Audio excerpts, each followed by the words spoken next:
Wiiki ewedde waliwo ensiitaani e Wakiso ng'akakiiko k'ebyokulonda kalangirira ebyava mu kulonda kw'aba ssentebe ba disitulikiti. Okulangirira abawagizi mu disitulikiti eno kwali kwa bunkenke nga n'amasasi gaavaayo olw'aba Nuupu okuwakanya akulira ebyokulonda by'abeera asoma mbu biba bikyusiddwa. Bano balumiriza amyuka RDC Nansana okubasibako emivuyo ne bawaliriza ab'akakiiko k'ebyokulonda okukyusa ebivudde mu kulonda. Twalaba mu kulonda ababaka ba district ng'atambula polling station ku polling station ng'atiisatiisa abantu abajja kuzi register ezibaweebwa mu mateeka nti buli agent alina okuba ne kopi eya register. Kiki kye bakola?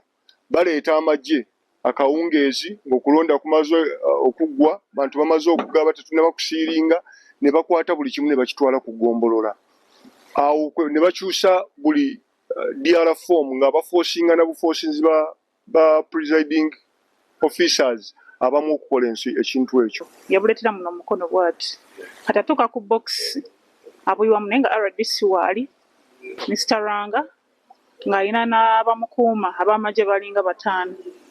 Kati bwe yajja agenda bamaze omuwa wano bwe bamuwadde obulala atulaze nti atekinga mu bafuaraamu. Tumubuuza lwaki mu bafuaraamu.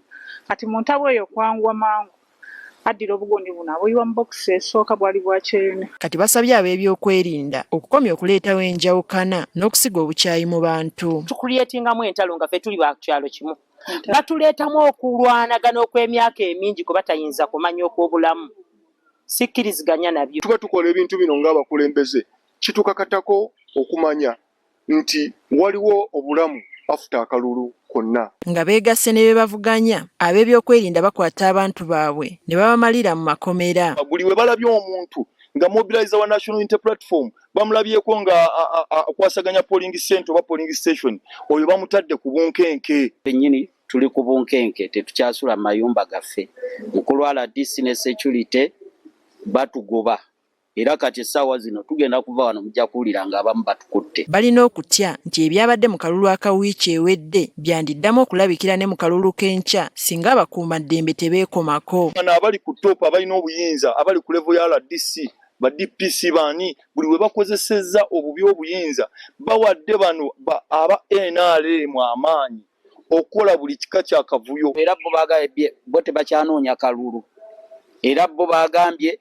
bamanyi bagenda kulangirirwa oba bawangudde oba tebawangudde. Kati ekintu ekyo kimalamu abantu bafa amaanyi. Baba ebyokwerinda baganya okubeerako kye boogera ku nsonga eziboogerwako. Kyokka ye atwala ebyokulonda e Wakiso Tolbert Musinguzi agamba tannaba kufuna kwemulugunya kwonna ku nsonga bano ze boogerako. Kubanga sirina na complaint nga yeekuusa ku ekyo nti waliwo security beetataganya beeremeseza okukola emirimu gyabwe, sirina complaint yonna. Ate security kweri kulaba nti tukola emirimu gwaffe. Teddy Nakaliga agaffe eyo ku Spark TV.